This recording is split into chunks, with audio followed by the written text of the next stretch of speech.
4 अलग अलग तरह की कीटो डाइट्स एक्सप्लेन्ड। अगर आपने कभी डाइट से जुड़े अपने सवालों को लेकर इंटरनेट की मदद ली है तो आपने कीटो शब्द शायद कई बार सुना होगा। कीटो ये, कीटो वो, लेकिन आखिर ये कीटो है क्या? कीटोजेनिक या कीटो डाइट उन लोगों के बीच मील प्लान का एक बहुत पॉपुलर तरीका है जो वजन घटाने की कोशिश कर रहे हैं। ये तरीका एक ऐसी डाइट पर फोकस करता है जिसमें कार्ब्स कम और फैट्स ज्यादा होते हैं। लेकिन ये तो कीटो डाइट पर एक रिडक्टिव टेक हो गया। दरअसल कीटोजेनिक डाइट के बहुत से अलग अलग रूप हैं और इनमें से कुछ की सब कैटेगरीज कुछ लोगों के डाइट प्लान के लिए अच्छा काम करती है।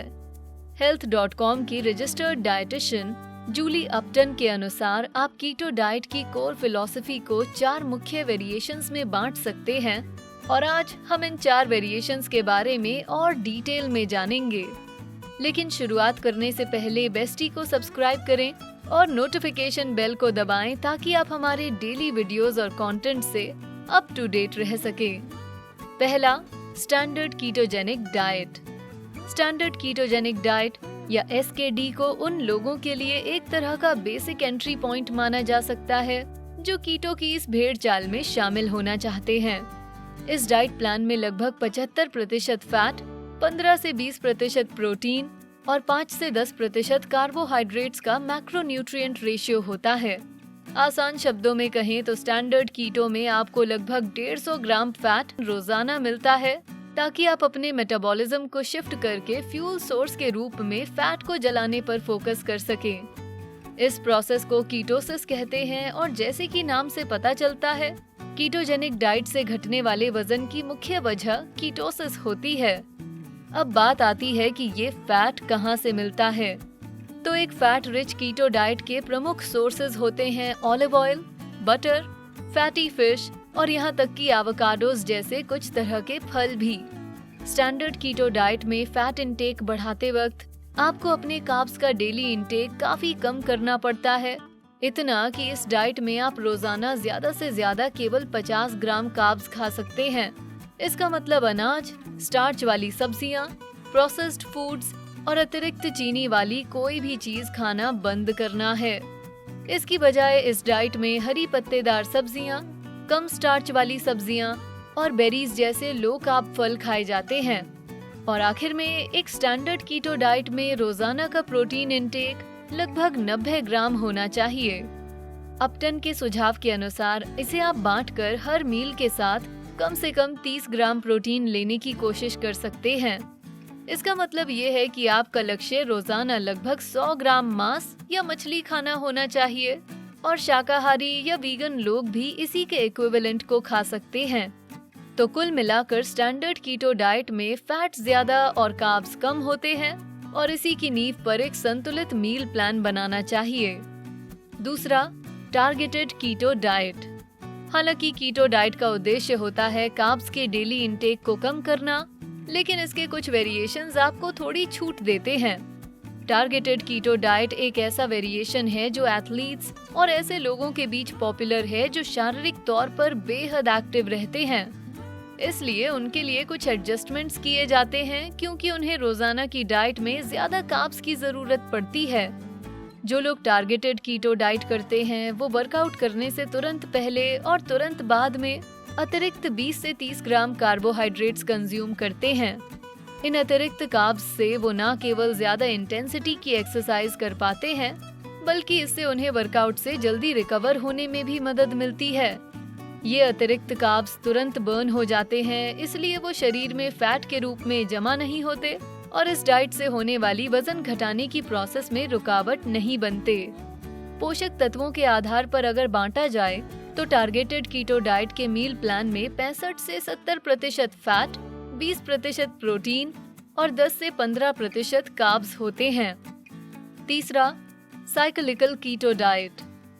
जैसा हमने पहले कहा, कीटोसिस वो स्टेट है जिसमें शरीर फैट को अपने मुख्य फ्यूल सोर्स के तौर पर बर्न करता है। इसमें आपका वजन सामान्य से ज्यादा तेज घटता है। साइक्लिकल कीटो डाइट को आपके शरीर को कीटोसिस की साइकिल से अंदर बाहर करने के लिए डिजाइन किया जाता है। इसमें मील प्लान्स को कीटो डेज और ऑफ डेज में बांटा जाता है। ऑफ डेज के दौरान डाइटिंग करने वाले लोग कार्ब्स के ज्यादा कंसंट्रेशन वाली ज्यादा वेरीड डाइट ले सकते हैं।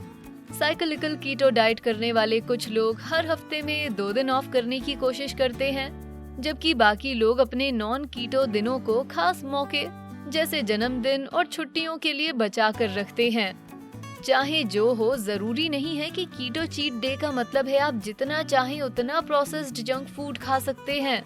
संतुलन रखना जरूरी है और डाइट से छुट्टी के दिनों में भी ये रिकमेंड किया जाता है कि आप हेल्दी सोर्सेज जैसे फलों, स्टार्च वाली सब्जियों, डेयरी और साबुत अनाज से अपने कार्ब्स हासिल करें। एक साइक्लिकल कीटो डाइट में कीटो डेज में आमतौर पर 75% फैट, 15 से 20% प्रोटीन और 5 से 10% कार्ब्स होते हैं। अपने कार्ब फ्रेंडली डेज ऑफ पर ये 25% फैट, 25% प्रोटीन और 50% कार्ब्स में बदली जा सकती है। चौथा, हाई प्रोटीन कीटो डाइट। और अब बारी है हाई प्रोटीन कीटो डाइट की। मैक्रोन्यूट्रिएंट्स की बात करें तो इस वेरिएशन में स्टैंडर्ड कीटो डाइट में थोड़ा एडजस्टमेंट किया जाता है। इसमें आपके रोजाना के मील प्लान में 60 से 65% फैट, 30% प्रोटीन और 5 से 10% कार्ब्स शामिल होते हैं। ये रोजाना के 120 ग्राम प्रोटीन के बराबर होता है और कार्ब्स आपके रोजाना के कैलोरी इनटेक के 10% से कम पर रिस्ट्रिक्ट किए जाते हैं। यहाँ हम इस बात का जिक्र करेंगे कि कुछ लोगों को कीटो का ये वेरिएशन स्टैंडर्ड मॉडल की तुलना में फॉलो करना ज्यादा आसान लगता है, क्योंकि प्रोटीन और फैट के बीच का थोड़ा ज्यादा संतुलित रेशियो होने से ज्यादा उपलब्ध खाद्य पदार्थों से युक्त ज्यादा डाइवर्स डाइट ली जा सकती है। तो इसमें परेशानी क्या है? ऐसा है कि हाई प्रोटीन कीटो डाइट से आपके शरीर में कीटोसिस ट्रिगर नहीं होते, क्योंकि एक फ्यूल की तरह प्रोटीन को भी कार्ब्स की ही तरह इस्तेमाल किया जा सकता है। बहरहाल कीटोसिस हो या नहीं, इस डाइट से ज्यादातर कार्ब्स हटाने से भी वजन तो घटेगा ही, लेकिन हो सकता है कि आपको बाकी 3 कीटो के वेरिएशंस जितने तेज नतीजे देखने को ना मिलें। इसी के साथ कीटो डाइट का 4 विशेष सब कैटेगरीज में किया गया हमारा बंटवारा खत्म होता है। इससे पहले कि आप इनमें से कोई भी मील प्लान फॉलो करने का फैसला करें, सबसे पहले अच्छी तरह से रिसर्च करके ये तय कर लें कि कौन सा वेरिएशन आपकी लाइफस्टाइल के लिए सबसे ठीक है। साथ ही मैं ये भी जिक्र करना चाहूंगी कि किसी भी तरह से कीटो कोई विज्ञान नहीं है, बल्कि इस बात पर बहुत सी अटकलें हैं कि क्या कीटोसिस लॉन्ग रन में वजन घटाने का सेहतमंद तरीका है या नहीं। कुल मिलाकर आपको अपने डाइट प्लान के बारे में सही से फैसला लेना चाहिए और वजन घटाने के चक्कर में बेवजह के खतरे नहीं मोल लेने चाहिए। क्या आपको ये वीडियो मददगार, दिलचस्प या इन्फॉर्मेटिव लगा? क्या आप पहले से ही इनमें से किसी डाइट को फॉलो करते हैं? अगर हाँ, तो इस डाइट के साथ आपका अब तक का अनुभव कैसा रहा है? हमें आपका फीडबैक जानने में बहुत दिलचस्पी है, तो हमें कमेंट सेक्शन में जरूर बताएं और बातचीत को जारी रखने में हमारी मदद करें। वीडियो पसंद आया तो इसे लाइक, शेयर करें, साथ ही बेस्टी को सब्सक्राइब करें। Thanks for watching.